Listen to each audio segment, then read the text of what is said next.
I think I'm ready. Pretty sure. Pretty positive. Alright, let's get into the latest hip-hop music releases. Shout out to all the people in the Wisdom chat. Shout out to everybody over at Kick and YouTube. Definitely make sure to download the Wisdom app, as that's the app I go live on whenever I'm doing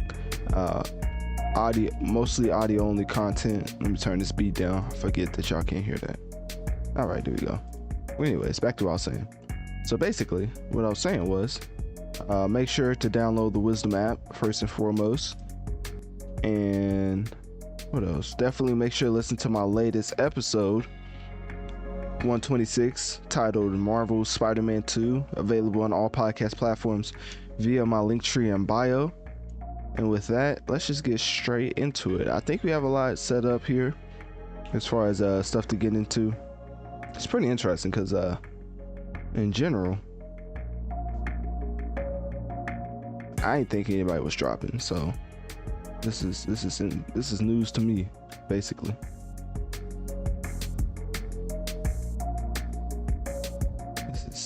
This is definitely news to me. So let me see over here. Okay, so basically I'm trying to find everything.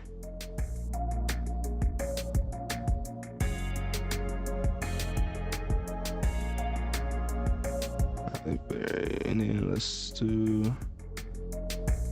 that is not it, nope.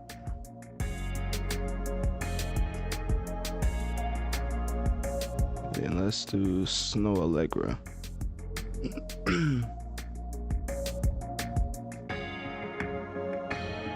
feel like in general, for the Wisdom chat, I just want to thank y'all because definitely broke 50 live listeners last time I did the episode, which was the last time I went live, I believe. So that was nice. So that's another reason why I say for the people over at YouTube and Kick, make sure to definitely download the Wisdom app. as that's the app I go live on whenever I'm doing mostly audio content. But for right now, we're going to be getting into Snow Allegra, of course, Halle Bailey, and Chief Keef. I know, an interesting combination of artists, musicians, but we're gonna make it do. Hope I gotta fix something right quick. I messed this up. Give me 1 second. Alrighty, give me 1 second. It just let me know. Alright, I appreciate y'all for letting me know that. Let's see.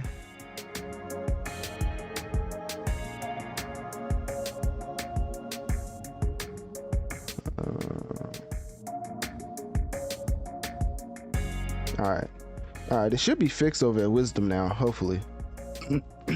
Okay. Anyways, let's get into Snow Allegra's new single titled Sweet Tea. Let's see if we can use 12 foot right quick. Yeah, let's put this in and then take this.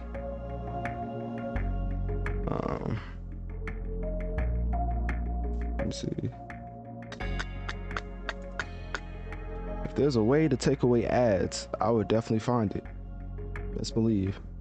Yep, there we go. All right, so let's get into Snow Allegra. I don't really have too much to say about it other than we gonna get into it because I honestly don't have too much to say about Snow Allegra. Let me see. I was just looking on this side. All right, cool. So I'm gonna transition so the people over at YouTube and Kick so y'all can see it. Let me see. There we go. All right, cool. All right.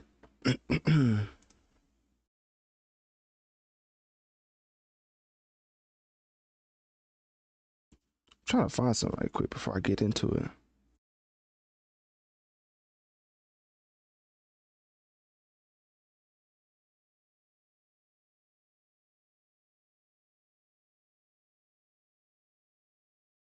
Okay. All right.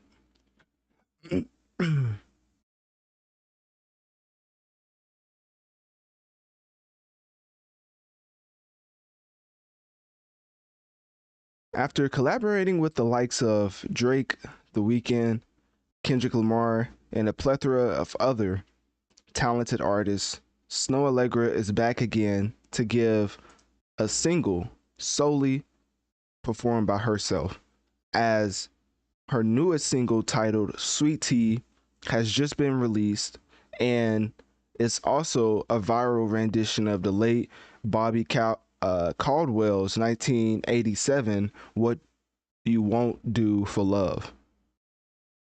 So in general, in her interview with Apple Music, Snow Allegra, of course, spoke about her recent just evolution as an artist, and also how she decides to put out new music into the world, basically saying, quote, I wrote it prior to the kind of finishing up to the production, and once it was completed, and just really felt really spiritual in a way. And then she continued saying, it also has one of my favorite bridges I've ever written, and that bridge really takes me to another place in the song.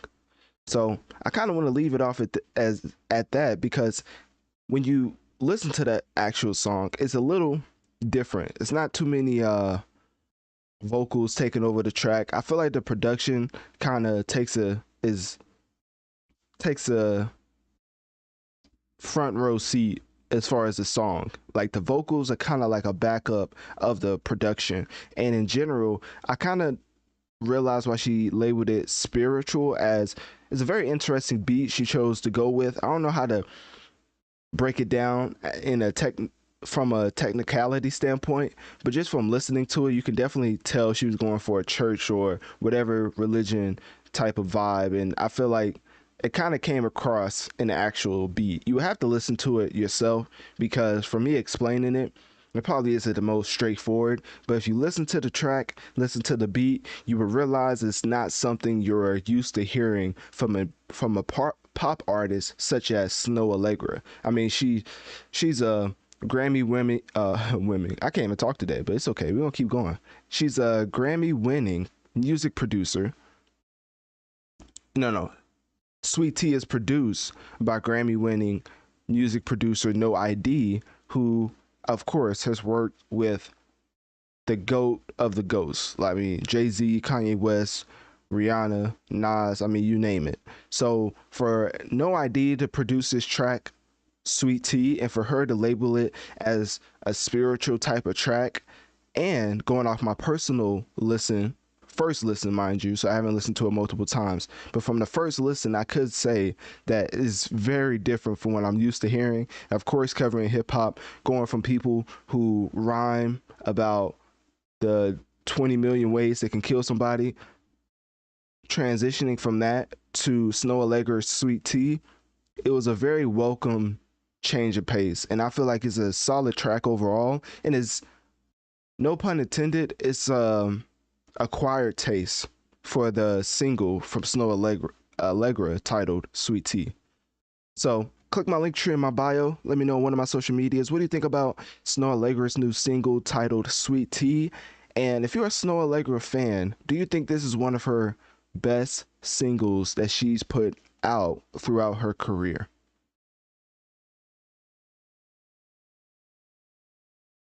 Alrighty. I appreciate people coming through the wisdom chat. Just know we just started getting into new music, and because because Utopia dropped last weekend, from what I can tell, nobody really dropped. I mean, new music dropped, and everybody's still talking about Taylor Swift's performance. So I think that should let you know what type of buzz has been built up for any of these artists. But that's besides the point. Let's get into Almighty So. Yes, we are going from Snow Allegra to covering Chief Keef. The range, right? The range. That's why you should hit that follow button. But anyways, all right, we're gonna talk about his Almighty So album getting postponed. Almighty So 2, of course. Like, if you know Chief Keef already has one. But let me see. Yeah, let's put this right here. See what that looks like. All right, we're just gonna take the regular one.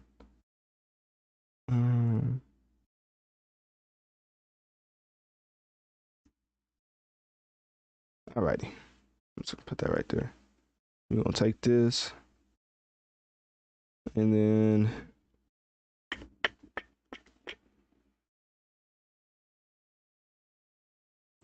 I'm interested, like, the amount of buzz that's been built up over Chief Keef's like album, or this album called Almighty So 2, has been interesting, because like, who in the right mind, I don't even want to be disrespectful, but people are really checking for a Chief Keef album like this. Like, I know he like pioneered the whole drill movement and everything in Chicago,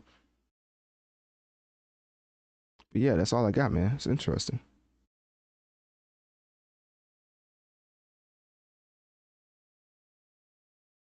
Let's see, how many times has it been postponed?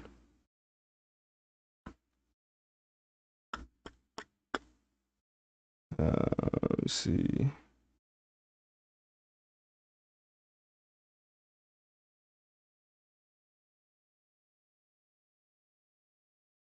So is this the fourth time? Let me see. Making it the second time. It says second time.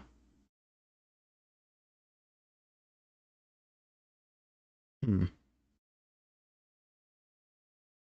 could just get into the article. I kind of want to see if it was postponed before.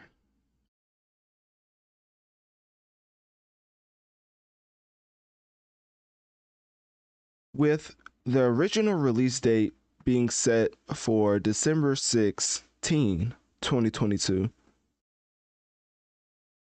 and with it now being August, I believe it's August. Let me make sure. I get my months mixed up. That's how you know how. Okay, yeah. Make sure. All right, we're starting over. Yeah, we're going with take two. Stephen A would not be proud. So, anyways, take two, man. Take two.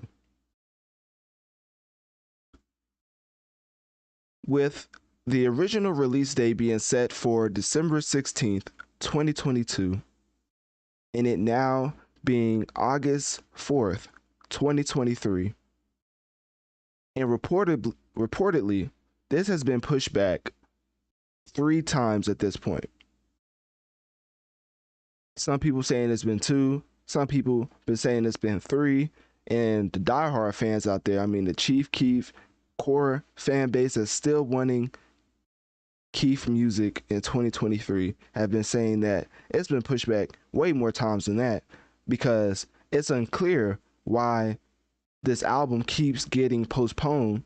But a lot of fans are speculating that it's due to sample clearance issues and or production delays, which honestly, this kind of goes hand in hand. Sample clearance is kind of production delay, and production delay can be anything. So I'll be more inclined to believe it may be clearance issues, as with samples in the hip hop industry, a lot of your popular or most, a lot of the famous musicians in the hip hop industry are able to clear samples easier than lesser known artists.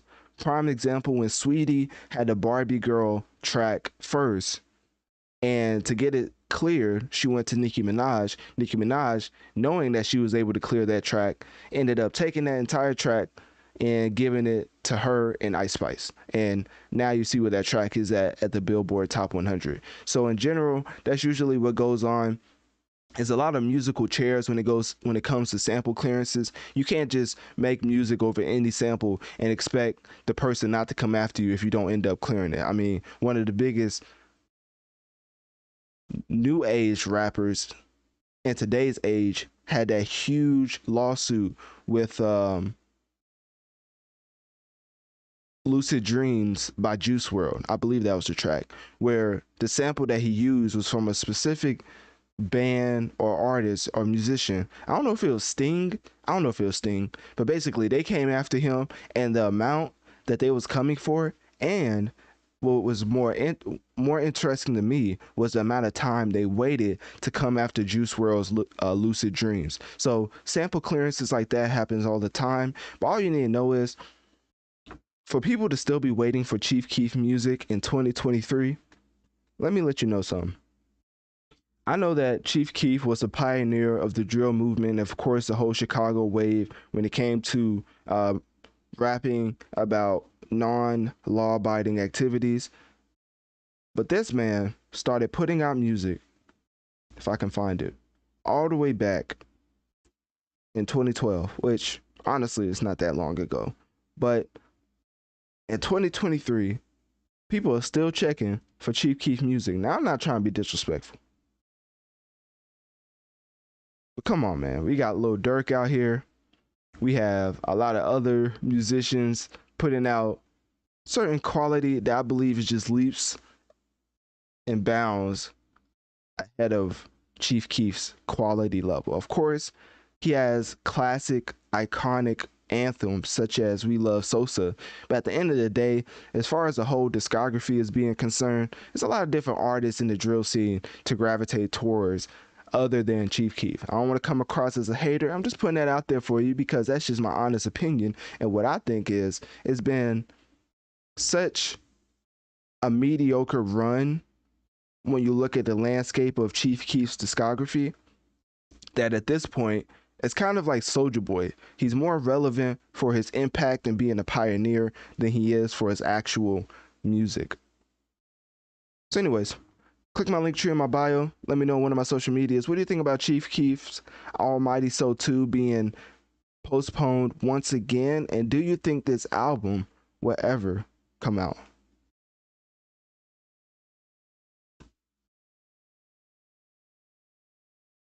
All right, and just like that, we're going from Chief Keef to what's her name? I almost called her Holly Berry, but that's an actual like famous person. Like I can't be mixing it up like that. We're going from Chief Keef to Halle Bailey. All right. Teach his own, man. Teach his own.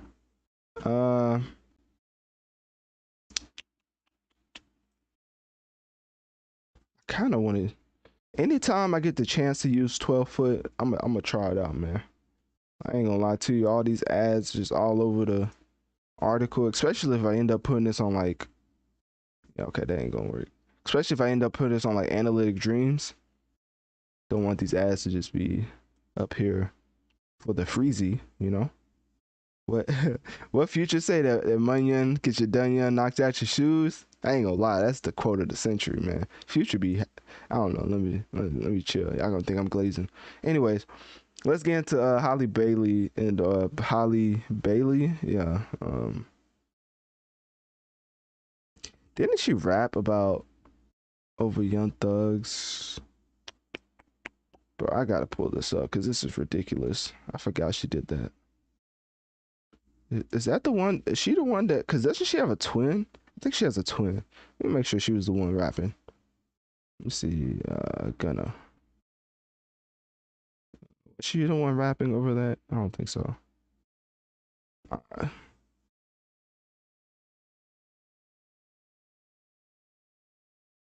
hmm.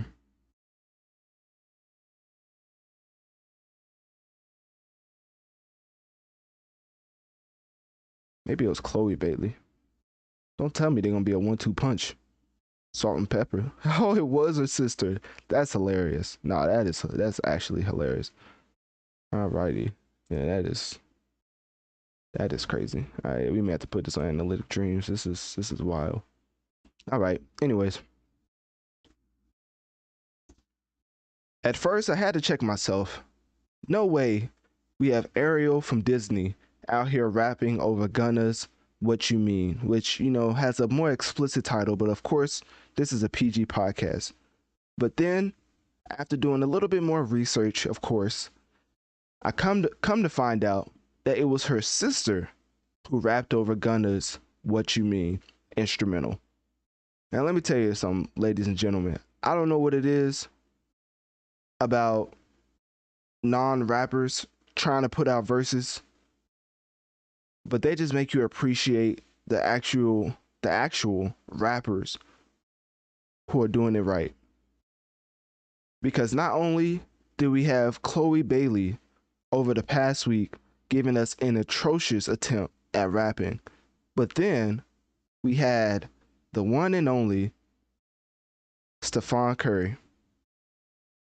Instead of hitting threes in the gym, this man was trying to shoot his shot in the studio. And let me tell you something, he was not hitting at all. All of it was just straight misses. Like if it was an actual NBA game, you would have thought this man needed to be drug tested the way that he was missing all these shots. I mean, bar after bar, double entendre after triple entendre, just none of that was existing throughout his entire verse. It was just straight up mediocre garbage.